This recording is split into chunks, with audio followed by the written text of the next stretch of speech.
Hello y'all, this is RJ here in the Confederate Museum in Appomattox, Virginia. It's now called the Civil War Museum. I've come here many times over the years, and I am kind of disgusted with what has happened to this once great museum. But definitely there are many very notable relics and artifacts and displays that are here. So I thought I would do a quick walkthrough here in Appomattox, Virginia. As you start here, first thing you see is actually Robert E. Lee's own sword right here. Very notable and very impressive. And decided forever which of the two, freedom or slavery, shall give law to this republic. The sword that you see here with Robert E. Lee is right here on display. April 12, 1861, 3:20 a.m. As it says here, General Robert E. Lee wore this sword on April 9th, 1865, to surrender negotiations at Appomattox. Here is Robert E. Lee's actual sword that he wore here at Appomattox. Very impressive. 1861 brought hope to the slaves that the long looked for year of Jubilee was near at hand. Jacobsburg, South Carolina said. Whereas the laws of the United States have been and are opposed in several states. Love this Virginia flag right here. The flag of the 4th Virginia Cavalry, Company H. Black Horse Troop.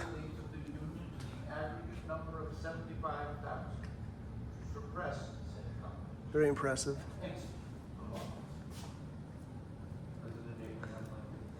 The Black Horse Troop began as a militia company in Fauquier County, Virginia.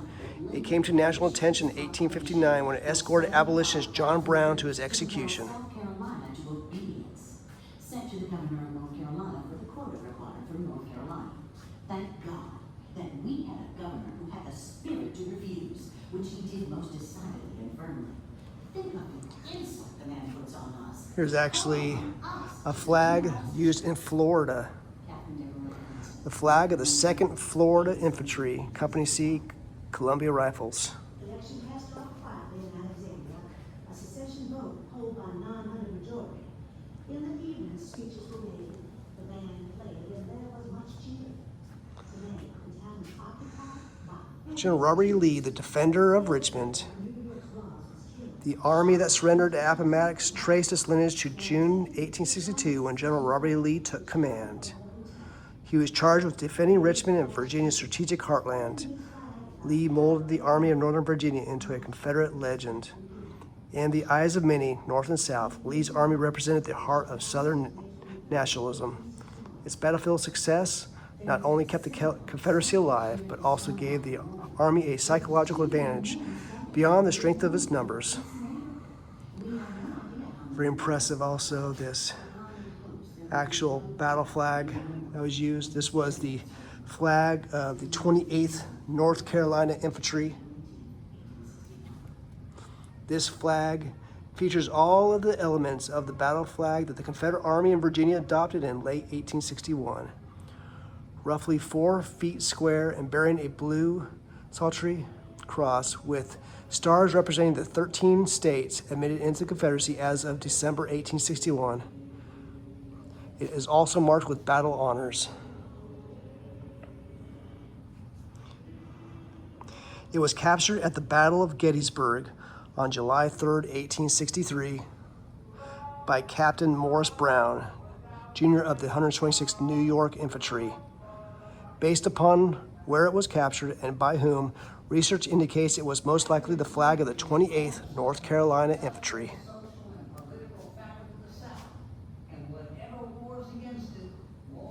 From General Orders 116. A section here for General Stonewall Jackson. Here at the Confederate Museum, now called the Civil War Museum, here in Appomattox, Virginia.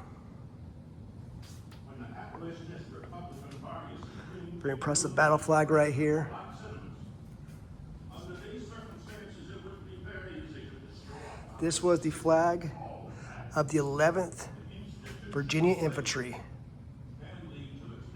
The 11th Virginia Infantry Regiment was organized in Lynchburg in April 1861. The regiment earned a reputation as the best drilled command of the Confederate Army.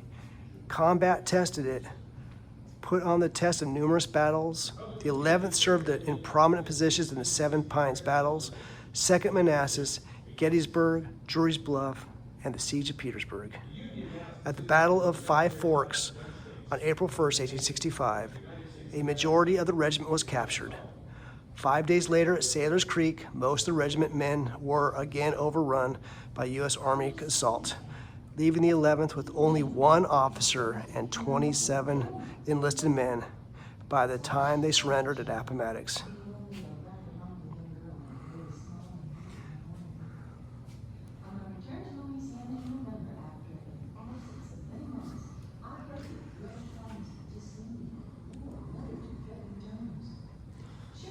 Got different artifacts here. Saddles here. Here is the Bible used by Lieutenant Colonel Alexander Pendleton. And the overcoat, Sandy Pendleton. Also some things here by General John Bell Hood and Captain Joseph Story and Sergeant William Woods. Right here, look at this. Major General Patrick Cleburne's uniform. The Irish-born Cleburne commanded one of the most effective divisions in the Army of Tennessee, earning him the nickname Stonewall Jackson of the West. He expressed his devotion to the Confederate cause with the pen as well as with the sword. Concerned that the Confederacy did not have manpower to preserve independence, Cleburne in January 1864 circulated a memorandum proposing that it recruit slaves as soldiers in exchange for their freedom. This right here, uniform of General Patrick Cleburne. Colonel Ellison Cappers, General John Adams,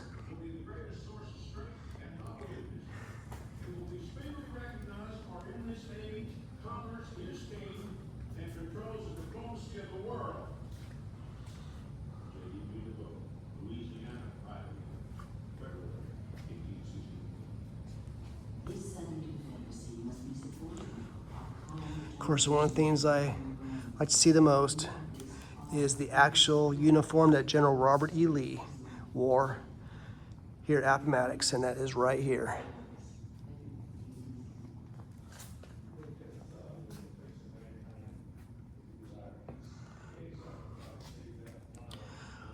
Robert E. Lee at Appomattox.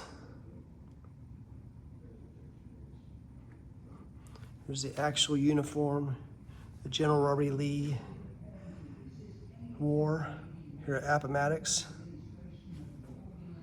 And also his gauntlets right here. So this is the uniform tunic and the leather dress gauntlets.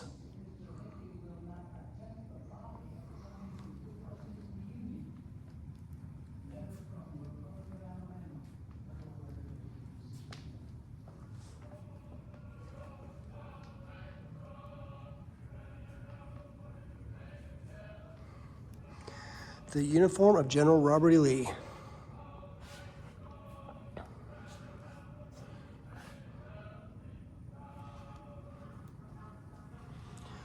Lots of other little displays here along the way. Letters, other artifacts and relics through here.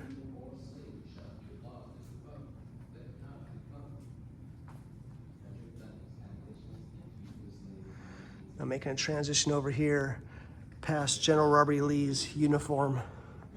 It appears I'm the only one here right now. I still call this the Confederate Museum. But really, that's what it is. That's what made it possible. They're the ones who originated it. That's how it started. That's why all these artifacts were here. That's why they were donated. So look at all these different uniforms, including Colonel Walter Taylor. Right there, this is General Robert E. Lee's staff wore this. Might have been the same uniform that he wore when Robert E. Lee took one of his last famous photos on the back of his home right shortly after Appomattox.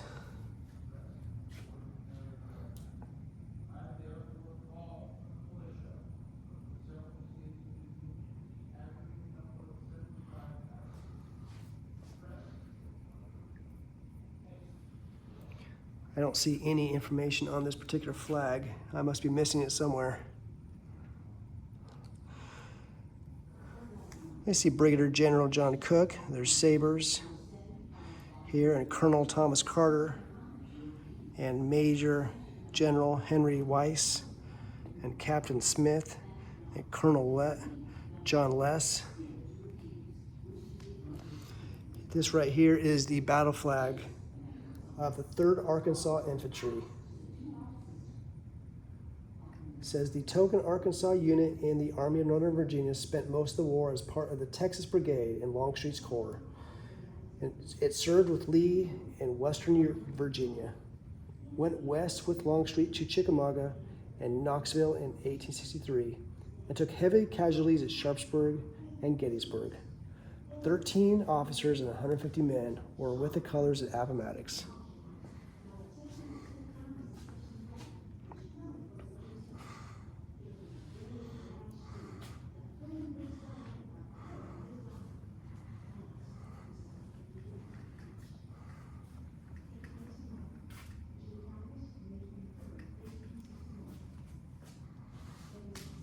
It says Federal Brigadier General Joshua Lawrence Chamberlain watched the Confederates march forward to surrender. He later penned the most famous description of the scene. The proud Confederate ensign, the great field of white with cannon of star-strewn cross of blue and a field of red, the regimental battle flags with the same escalons followed on, crowded so thick by thinning out men that the whole column seemed crowned with red. They tenderly folded the flag, Chamberlain wrote, battle-worn and torn, blood-stained, heart-holding colors, and laid them down, some frenzied rushing from the ranks, kneeling over them, clinging to them, pressing them over their lips with burning tears.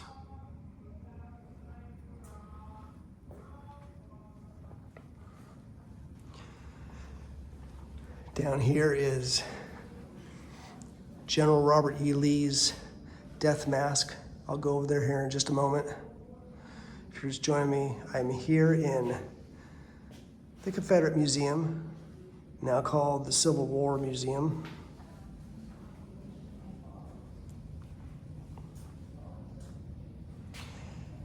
Definitely very impressive display. Many uniforms, many artifacts, relics, many personal possessions. You can see here, for example, everything from shoes to different uniforms to the canteen right here.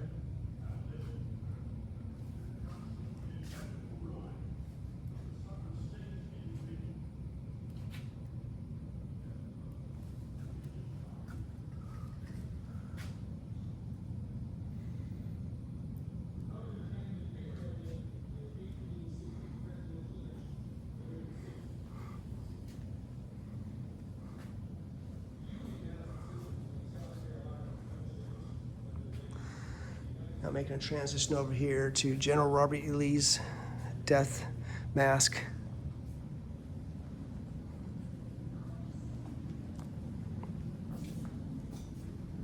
This is the death mask of Robert E. Lee.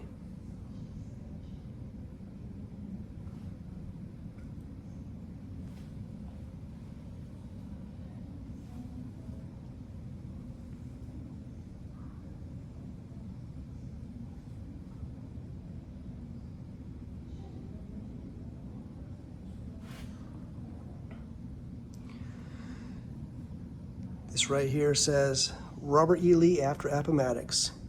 The war cost Robert E. Lee his career and his property. Threatened with indictment for treason, Lee appealed to Grant, who endorsed Lee's understanding that the Appomattox parole exempted him from prosecution. Lee applied for a pardon, but the document was not filed properly and lost for more than a century. Lee accepted an offer to become president of struggling Washington College in Lexington, Virginia, and dedicated the remainder of his life to education. Publicly, he counseled Southerners to reconcile themselves to defeat and reunification. Privately, he resented U.S. Reconstruction policies. He did not turn his back on his Confederate experience. To a student and Confederate veteran who bemoaned time lost in the Army, President Lee replied, "However long you may live and whatever you may accomplish, you will find that the time you spent in the Confederate Army was the most profitable spent portion of your life."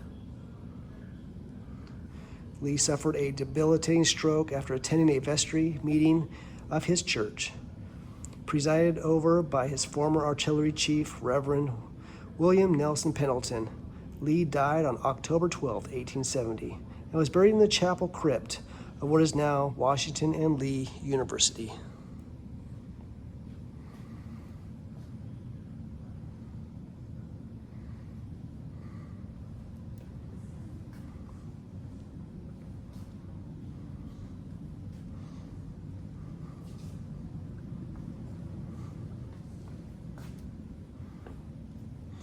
Now going over to here, this is the permanent exhibit.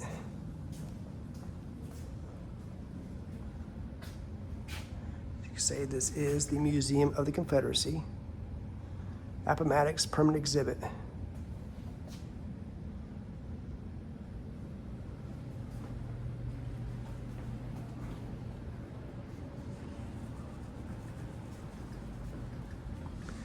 Here's another little section over here. I really don't know what this is about. It's like more of the Reconstruction after the war, I believe.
Which he did most decidedly and firmly. Think of the insult the man puts on us. Call upon us to subdue our system. Captain All right, just made a round here at the Confederate Museum. They renamed it Civil War Museum. Definitely a lot of artifacts. I could spend a lot more time. Here's just kind of just perusing many of the artifacts that are here. Today, the town is occupied by federal troops. Ellsworth of the New York's Rise was killed, shot by Mr. Jackson at the All right, y'all. So just doing a quick run through here. Just want to share this with you while I was here. Definitely a lot of important artifacts, including that Robert E. Lee sword and so many of these uniforms and things like this right here. Patrick Claiborne's uniform and other generals' uniforms right here.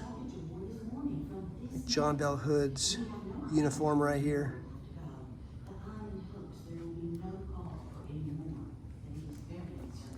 And of course, Robert E. Lee's uniform right here as well.